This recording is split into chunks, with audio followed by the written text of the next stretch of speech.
Hello, everyone, and welcome back to the Coalition Radio Network with Chaz Calenda, attorney at law. This is episode 3 in an ongoing series discussing emerging legal issues in Rhode Island and throughout the United States. In particular, we're going to be talking about restoring and reclaiming some of our civil liberties, which have been under attack recently with recent legislation and court actions. Tonight, specifically, we're going to be talking about restoring your fundamental right, I should say, to owning and possessing a firearm after certain mental health events may have prevented you from owning one. And with me tonight to help me discuss that is Pat Ford and Daryl Gould, who will be facilitating our conversations. Pat and Daryl, thank you for joining me tonight. Hey, thanks for having us, buddy. This is great. Yeah, thank you very much, Chaz. Not a problem. And I'm glad I could have two people with as much experience talking about these issues as both of you have. One of the issues I wanted to talk about is one that I'm facing right now in my legal career, is one where people who have had a history of mental health illnesses, perhaps in their past, very distant past, are having trouble finding their way to possessing a firearm, which, as probably both of you know, the United States Supreme Court has previously ruled to be a fundamental constitutional right to have and possess a firearm in your own home for your own self-defense. Particularly since the General Assembly a couple of years ago, or maybe it was last year, I believe, changed the law which required the hometown chief of police to conduct a state background check when somebody purchased a firearm. There's been some difficulty with individuals attempting to purchase firearms throughout the state of Rhode Island. And I wanted to get some thoughts on some of the issues that you guys have seen going through that, because I have seen some widely different approaches taken by different towns, particularly some towns on the East Bay, as to making people jump through all sorts of hoops just to purchase and possess a firearm when they are legally able to do so. Daryl or Pat, you want to share any of your stories that you may have? Daryl, why don't you go? Why don't you go first? No problem. So, as you were alluding to, Chaz, the red flag law, and that was, there were a lot of us in yellow shirts up at the State House who saw the unforeseen consequences rattling down the tracks at us, the lack of due process in the original revs of the legislation, which are obviously things that anyone, even if you're not a firearm rights advocate, these are just, like you were saying, these are just, these are our rights as individuals, and we need to treat them with the respect they deserve. So basically, the challenge, one of the biggest challenges I see, is that the case down in Westerly, which precipitated this whole red flag thing, was there was a gentleman who, according to local police, may have been mentally unstable. They were very familiar with him. He bought a firearm in a different town, and historically where the gun shop was located was where that police department rather would do your background check. So what I think's kind of happened on the East Bay is we don't have any gun shops. So we have a lot of towns that historically they're not familiar with gun laws. There's new legislation that's always coming out, and are they keeping up with it? But they just don't have a lot of experience doing it. And I think there's a total lack of training when it comes to bringing law enforcement up to speed on the legislation that's actually in play. But we've seen, myself included, I own a number of firearms, and I had recently was documenting a private sale through a gun dealer. And when the background check went to Warren, they refused it based upon what they described as concerns about my mental well-being. Not that those aren't unfounded on a social media level. Be careful what you say. Be careful what you say, Daryl. So no, I am of sound mind and body. So ultimately, what happened was they said there was actually a police report that they referenced as justification, and they said, based on what was in this police report, we have concerns and we're not going to allow you to purchase this firearm. They even went so far to say, Daryl, we know you have other guns and we're not looking to take those away. We just aren't allowing you to buy a new one. The logic behind that is lost on me. Yeah, right there, Daryl, is an internal inconsistency. because if they are denying you the right to purchase a firearm, they would also have to tell you that you have no legal right to possess any firearm, because the standard is the same. And I've actually encountered that with several different departments. And it's not just on the East Bay. It's, some places like Gloucester or North Smithfield. There, I'm running into the same predicament that you've just described. They're saying, well, we're not going to try to take your guns, but you can't purchase anymore, which is inconsistent with existing state law. Pat, are you familiar with this provision that, since it's been put into effect, the so-called hometown chiefs background investigations? Yeah, no, and my favorite two words in the Rhode Island universe are arbitrary and capricious. And what it strikes me is that they've done is that, particularly since police chiefs are more often than not serve at the discretion of the mayor, then the internal politics, if you will, of the mayor then drop down into, if you will, a constitutional right at the municipal level. And I don't think this is quite the intent of the Constitution, that some mayor du jour, who they have their own internal biases, would impact the fundamental constitutional right. I mean, we don't license free speech on the herewith of a mayor, an elected official, and we certainly, the right to protection from search and seizure is the Fourth Amendment is not based on the internal politics of an elected official. So why would we assume that the constitutional freedom, and as I always say, I'm a post-constitutional kind of guy, the natural born right of an individual is based on the whims of the political fancies of another individual? It's absolutely atrocious in my mind.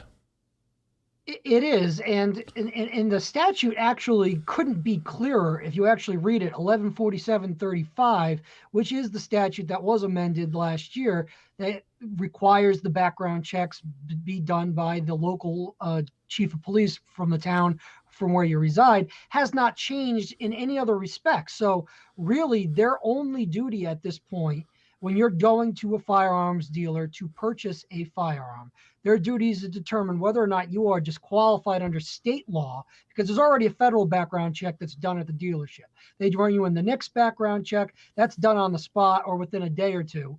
And the chief of police, they have a duty to determine whether or not you are disqualified under Rhode Island state law under 1147-5, which is possession after being declared a prohibited person, 1147-6, being declared a prohibited person by virtue of mental defect, 1147-7, which means you lied on your it's another section, excuse me, a lie on your application essentially, or whether or not you have some other disqualifying event, like you're a habitual drunkard or you're a habitual drug user. Those are the only things that a state background check is the chiefs of police are supposed to be checking for. But they're using these reports, like you referenced, Daryl.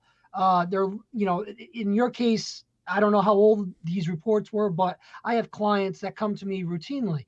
They said, 20 years ago, the so-and-so police department went out to your home to do a wellness check because you didn't answer your phone. We went out there, no charges were filed, everything was okay, everyone was all right. We left, there was no problem, but it's marked as a wellness check. And they're using that to deny people the ability to buy firearms at this point. And that's just simply not part of the statute. And people are having to resort to hire lawyers like me to exercise their fundamental constitutional rights, which Pat, I couldn't agree more that, we have fundamental, and I would agree with you in your terminology, natural rights that are, have been bestowed upon us by virtue of being human beings, by virtue of being Americans, that are being trampled on at the whims of the arbitrary and capricious decisions of certain public officials. And I think that's a very troubling trend. Well, and again, the beauty of this show, by the way, folks, and if you haven't, my name is Pat Ford.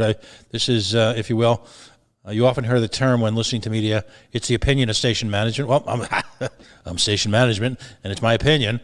But what's great about this show is that we are able in this format to separate, if you will, fact from fiction, urban legends and myths to legal reality. And the ability to have an attorney, not just like someone like myself who's literally an expert and tries to play one on the radio, but literally be able to examine as a legal issue purely in the sense of the law. So my question, attorney, is that, you often hear the conversation about the difference between will and shall. And you hear the conversation sometimes circulating around the notion that they must process this unless there is a substantial or substantiated legal issue, and that discretion is not introduced. It's simply either A or B. Is that the case in this statute? And how have these folks been able to carve out, let's call them activist police chiefs, if you will, in the sense of the law, how have they been able to carve out this notion that they've got discretionary authority over the right to bear arms? Well, the shall and may usually comes up in the context of issuing a carry permit, but in the context of buying a firearm or purchasing or possessing a firearm, there really is no discretion, because if you look at subsection 2 of 1147.35, the chief of police's only duty is to ascertain whether or not you are prohibited from possessing a firearm under 1147.5, 1147.6, 1147.7, or 1147.23. And just to break those down real quick, 1147.5, you got a previous conviction for a crime of violence.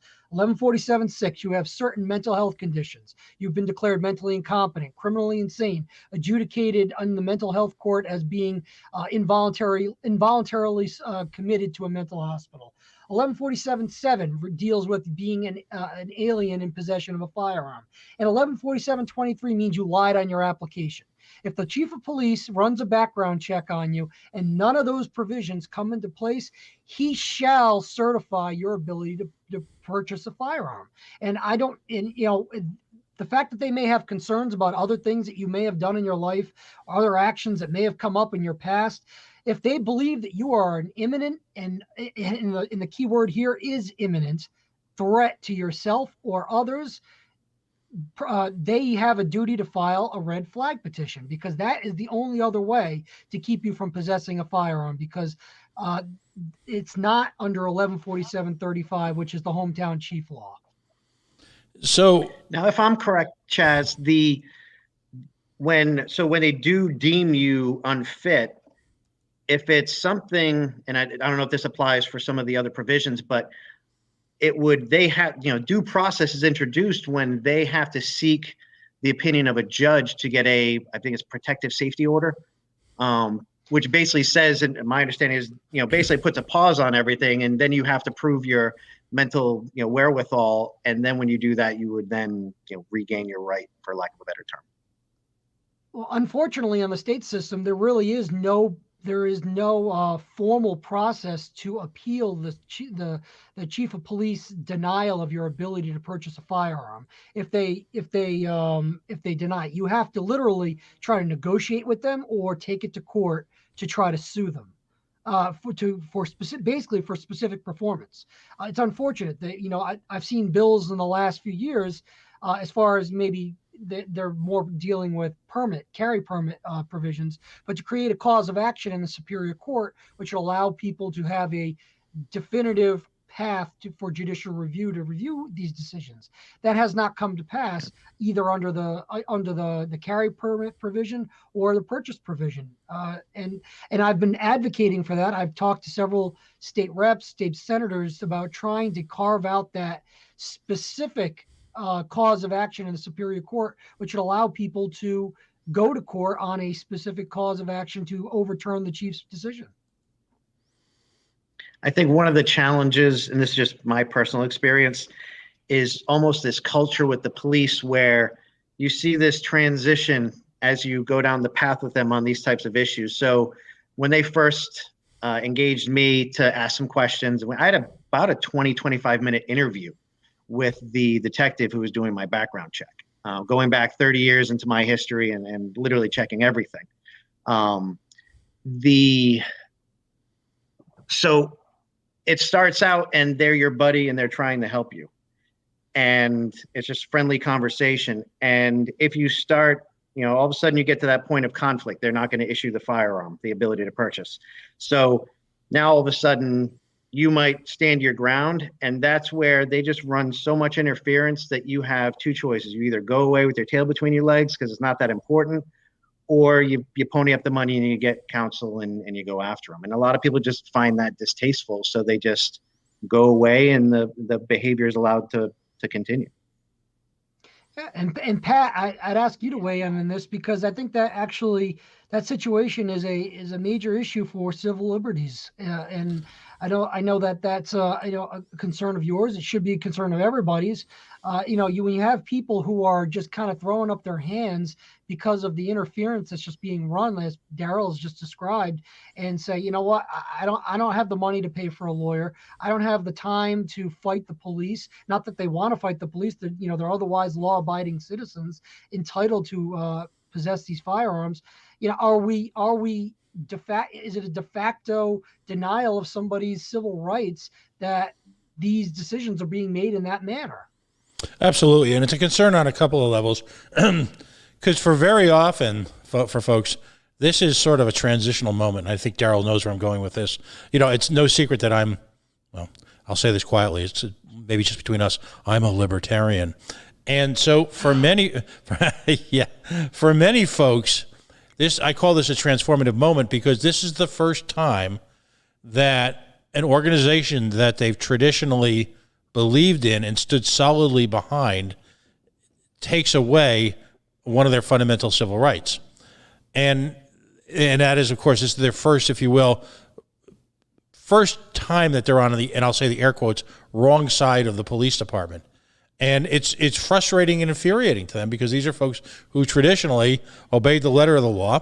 It's been pointed out on the show by a couple of folks who I consider subject matter experts that people who have concealed carry permits are just astonishingly scrupulous, in part because they treasure that concealed carry permit, and in the state of Rhode Island, the awesome, if you will, responsibility that a otherwise difficult constitutional culture permits them. So that's the first issue. And then the second issue, of course, is we have a number of people in this state who are part of one type of, if you will, minority or another. And I've long advocated for folks in the LGBTQIA community to embrace, if you will, firearm culture solely for purposes of self-defense, because as a people, they are often targeted indiscriminately at a higher level than you'll see in traditional society. So all of a sudden, you're taking a group for whom it can be argued statistically. I'm taking the emotion out of it. I have many friends who are part of that community and are going through that sort of mental transition now, as you again have this this terrible series of tragedies, and particularly involving people in the trans community. So you're targeting, and very often you're not targeting the white hunter, if you will, that prototype, but the people that this makes this difficult for are people who live in areas and where street violence is an issue, and for people whom, because of the, if you will, the culture, the social culture, they are often picked upon. So in a very real sense, the state and its delegated authorities are being bullies of the worst possible type, and you're endangering people simply because of your own political prejudices. And that, by definition, to me, is a violation of someone's civil liberties and civil rights. I would almost, if I didn't, I would almost call it a hate crime that our own legal system is perpetuating on them. And it's especially glaring because in many cases, they're not able to afford these people the protection that they deserve. So I find it infuriating, absolutely infuriating. Second Amendment should be the biggest trans issue, LGBTQ issue, feminist issue. You're talking about the most marginalized people and most vulnerable people in our population. They should have just as much right, if not more, to defend themselves from a greater risk than the rest of us face on an average day. Yeah, and it often is the most marginalized and oppressed groups that are feeling the brunt of this. And unfortunately, people who some of them are of limited means financially, and by creating these barriers and forcing them to go talk to an attorney. And although I like to think my prices are reasonable, I can't work for free. Who can? I'm not. There's not too many of us who can. But therefore, you're forcing them to go get legal counsel to try to fight against the state who should be protecting their rights. And they're just simply not doing it. And you're really putting them in a position of, am I going to infuriate my chief of police? Am I going to infuriate the attorney general? Am I going to infuriate any members of law enforcement if I push this? And most people just throw up their arms and say, you know what? It's not worth it for me. And at that point, I think we've gone into dangerous territory, because now the state has, even if they haven't passed a law to do it, the state has basically stripped us of what are our natural and fundamental rights. And let's take it a step further. Most folks in America currently are still been conditioned and been raised to, if you will, respect the authority figures in the community. You may have picked just two people who, as guests, are probably what's the term? The antithesis of that? I don't know. We'll play that. So for someone like myself, or from what I know of my the other guests on this show, we routinely flout that authority intentionally. But for the average person standing up against a police chief, who particularly in small towns in New England, really represent the face first of the government, it's no small matter to challenge their authority. And and the culture that exists in many of these towns can be quite damning on those folks who do. You've taken the constitutional and brought it into the framework, if you will, of the personal. And that's it's true, Pat. Terrible. It's true. And I'll tell you, and it's not just the everyday people. It's an intimidating process for, I've been trying cases for 15 years in front of juries and judges in this state. And just yesterday, I sat down in a police department. I'm not going to name the police department, but sat down with the chief of police to go over this, these very issues relating to somebody's ability to purchase and potentially carry a firearm. And for 2 hours, I sat with this police chief and debated which was his gut feeling that this person, could be a potential problem.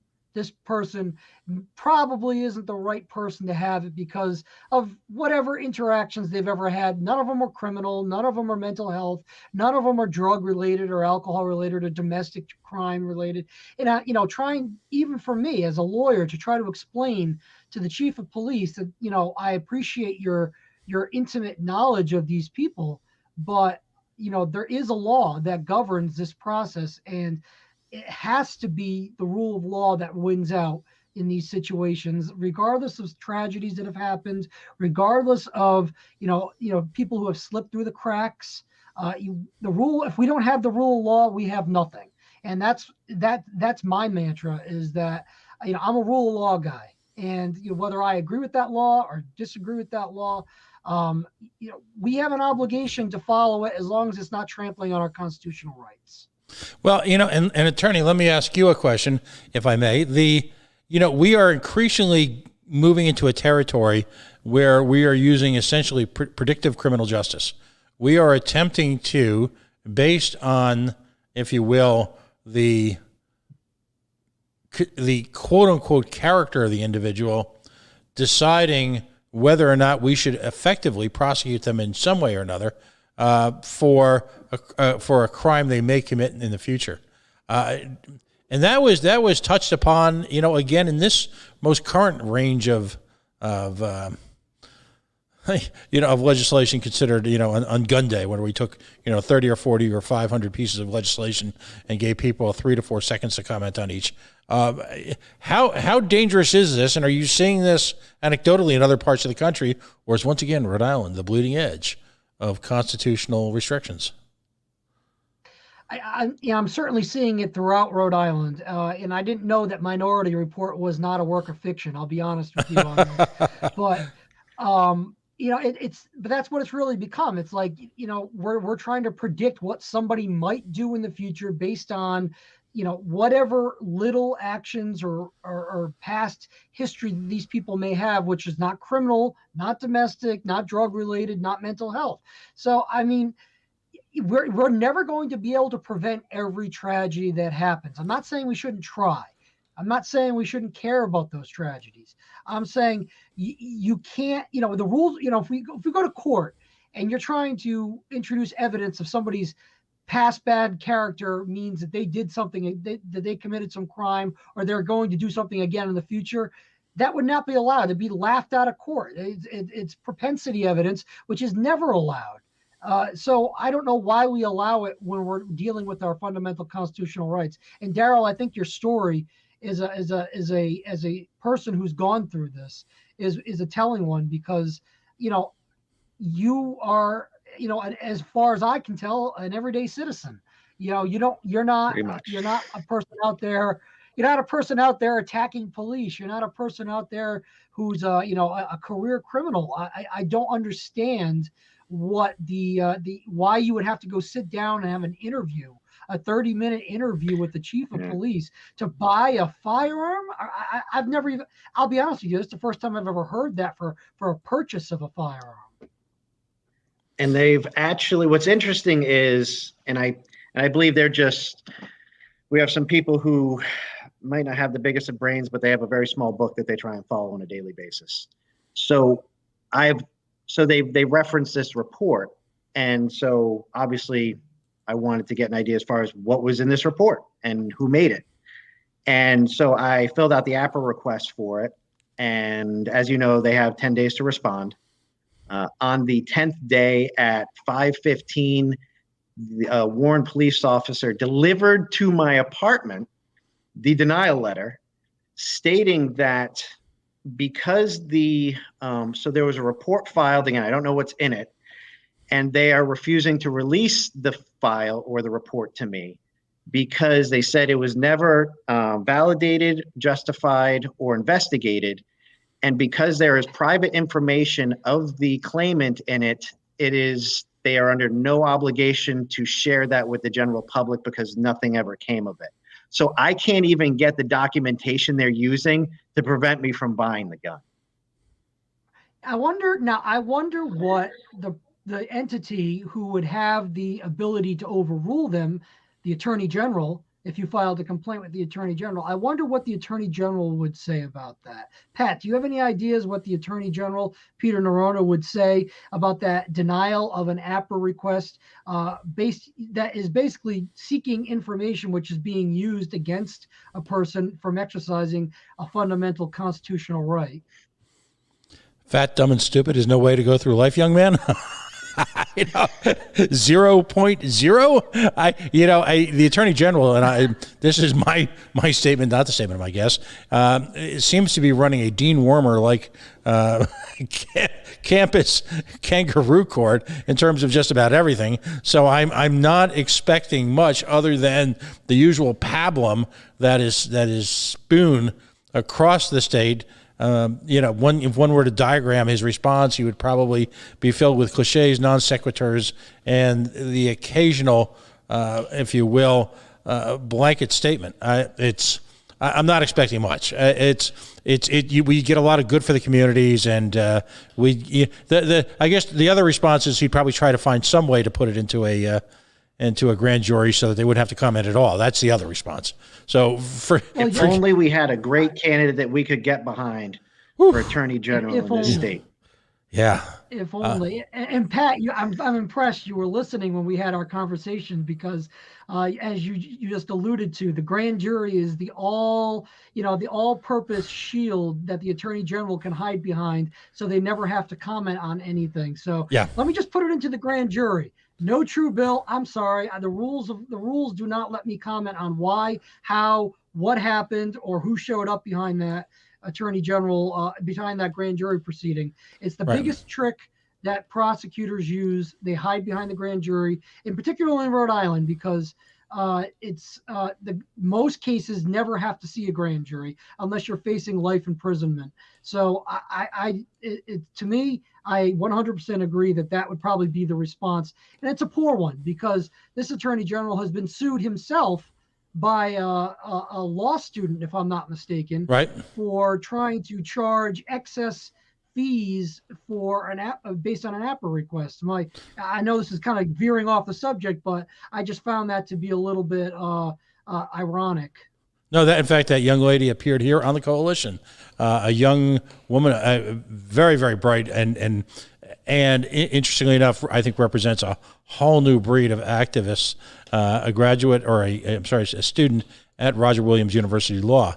And, it's, and she's part of the immigration group there that practices pro bono immigration law for a number of people. So it's there's hope there, but what we've got this government in place which is erecting obstacles at literally every level for even the exercise of the most basic rights. So my question, Chaz, is what's the step-by-step process? Let's take Daryl as an example. What should Daryl do right now? He is. I'm always made an example of. Yeah. if Chaz, don't even ask. But what would Daryl do? WWDD. What would Daryl do in this situation? Daryl, this is not my legal. This is not professional legal advice. This is just my commenting. But at this point, if they're denying you the ability to purchase a firearm, your only recourse is to seek judicial intervention, and that is no small task. And it's debatable whether or not that there's an action in the Superior Court where you can take, or you have to go directly to the Supreme Court, as you do when the police chiefs or the Attorney General denies you a ability to have a gun carry permit. As you know, if you're denied the ability to have a permit by a police chief or the Attorney General, your action lies in the Supreme Court of Rhode Island, and that is a daunting experience even for well-seasoned attorneys. And there are very few of us, very few attorneys out there who actually even practice in the Supreme Court, who have seen the inside of the Supreme Court since the day they were sworn in.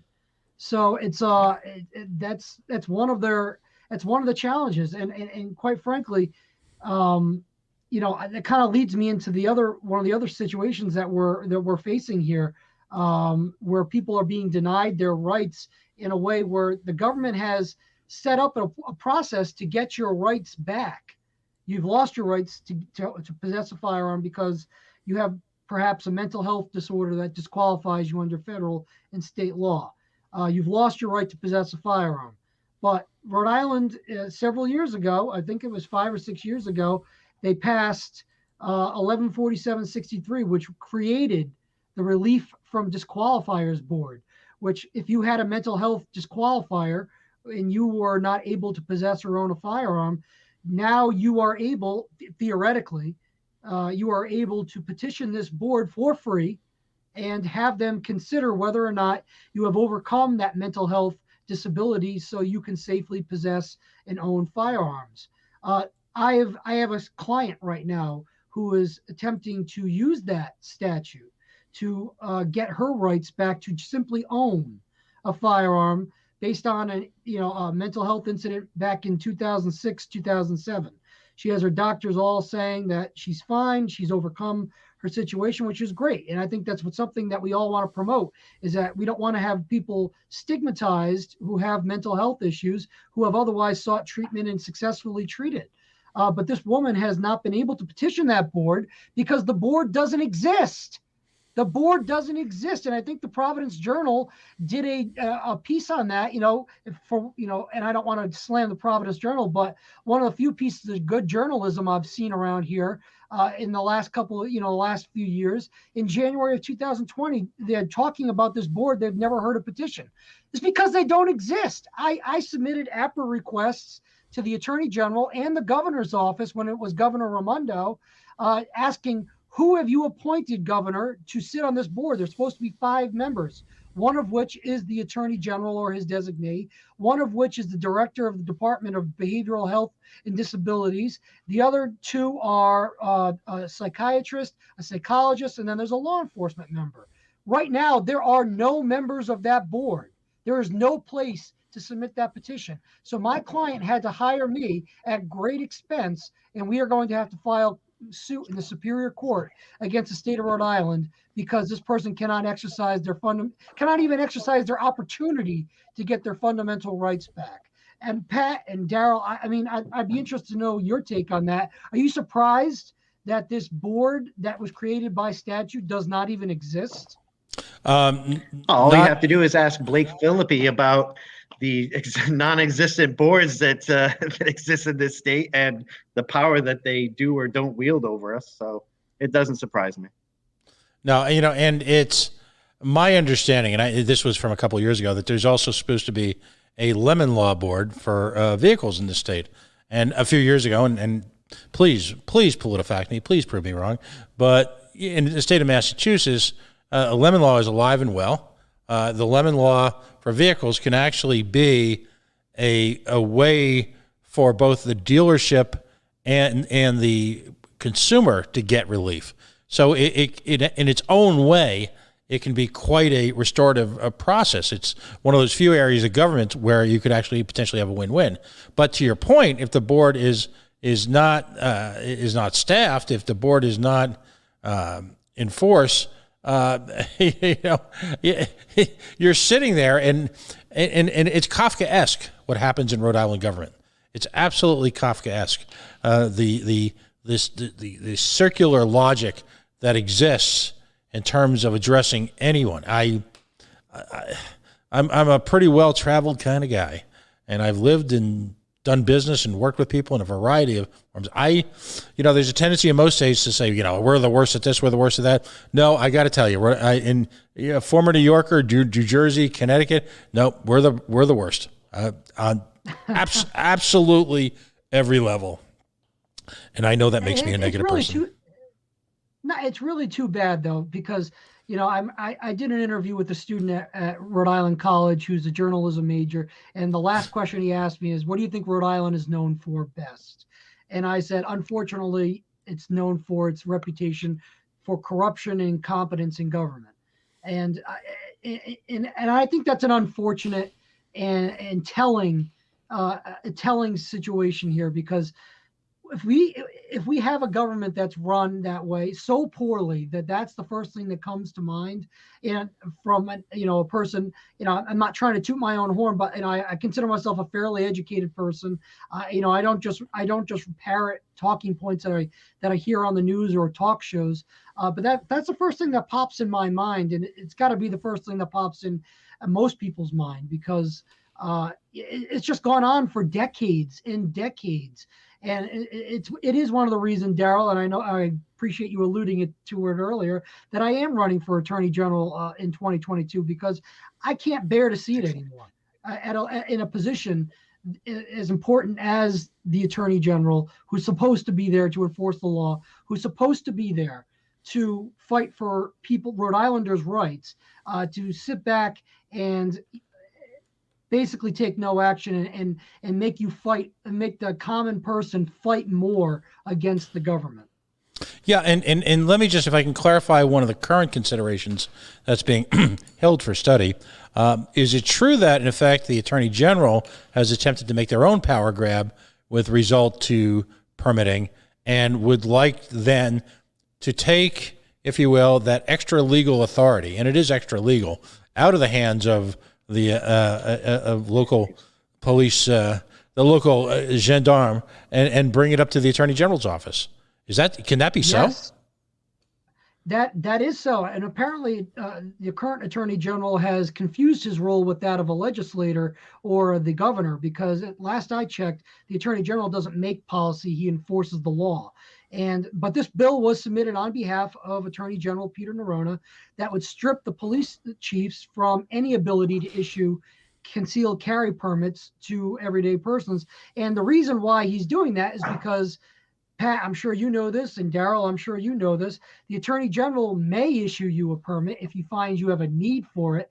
It's almost completely discretionary, and it's nearly impossible to overturn in judicial review. Anybody who's read Mosby versus Devine knows that. That's the case that the Rhode Island Supreme Court decided in 2001. But it takes away the shall issue path for people seeking permits to go through the local police chiefs to get their permits. It's a totally different statute. It's a totally different standard. And the Attorney General, by submitting that bill, if that bill were to become law, you would no longer have the shall issue path for getting a gun permit in the state of Rhode Island, which I think there would be some constitutional issues, as alluded to by the Rhode Island Supreme Court back in 2001, if you don't have the shall issue path. But the reason why they upheld the Attorney General's denial in that case back in 2001 was because they said there is a path for people to get a permit, a carry permit, and it is through the local authority, and that's a shall issue path. So you take that away, there's going to be legal challenges, and I think ultimately that's going to end up a real, perhaps a seminal case on Second Amendment law in Rhode Island, the Rhode Island constitutional counterpart. But here's and Chaz, you and I have had this conversation before offline. When folks hear about a terrible ruling or a terrible law, they often talk about, well, that'll never stand, and I guess the cliche du jour is constitutional muster. But in order to get it to be turned down, if you will, on constitutional muster, which is certainly no guarantee in an era of activist judges, in an era of politically appointed justice, in an era where, let's just say, the current regime that's been in power for 80 years is appointed justice. I think you get the point. It's it's the expense, the time, having standing, and then the time again, and then the expense again of fighting for something like that can effectively put a cloud over someone's constitutional rights for a generation, can't it? I think we are the perfect example. This state, Rhode Island, is the perfect example of that. It's the process, Daryl and I were talking about earlier, to go to the Supreme Court and ask them. Basically, it's called a petition for writ of certiorari, and it's a discretionary petition. It's a discretionary petition that the Supreme Court can accept or reject, and they can do it based on whatever their whim is. You need at least three justices to agree to accept the petition. And if they don't have to do it, but the process to do it, to get them to issue a show cause order to get the other side to respond is a daunting one. And then once you get that, you have to brief it. You have to potentially orally argue it in front of the justices, and it can take years for them to issue a decision. And you're right, Pat. There is no guarantee that there's going to be a ruling in your favor, and you risk making bad law, especially, and I'm not saying this about any particular justice, so I want to make that particular clear. I'm not saying this about anyone in particular, but you do risk making bad law when you go in front of a court that maybe perhaps is not sympathetic to your position. Right. And so essentially you institutionalize politically based, politically charged laws through a politically charged, a politically enabled system. And my understanding is, in terms of the certiorari process, whether it be at the state Supreme Court level or the federal Supreme Court level, there is no appeal, is there? No. Well, in the state Supreme Court level, there could potentially, if it touches on a federal constitutional right, there could potentially be a request to the United States Supreme Court for a petition for writ of certiorari to review the state Supreme Court ruling. But that is exceptionally rare. You don't see that very often. It is difficult to get the state Supreme Court to do it, and just magnify that by about 1,000 times to try to get the United States Supreme Court to do it. And I guess maybe you could give us another lesson, Attorney Calenda, and maybe this is a great way to sort of bring it to a close for tonight. The Rhode Island, the state attorney general, not the federal attorney general, but the duly elected attorney general for the state of Rhode Island, Who, as an attorney, does he represent? He represents the state and its people. He has an independent constitutional duty to not only uphold and enforce the laws of the state of Rhode Island, he has an independent constitutional duty to make sure that the rights of Rhode Islanders are being protected. Not just some Rhode Islanders, not certain favored groups, not certain groups at all. He has an obligation to make sure the laws are enforced justly, fairly, and in everybody's best interest. So it's not just, somebody files suit against the state of Rhode Island or the governor or some other state officer that he has to come in there and jump in there and defend it. He has an independent duty to make sure Rhode Islanders are protected.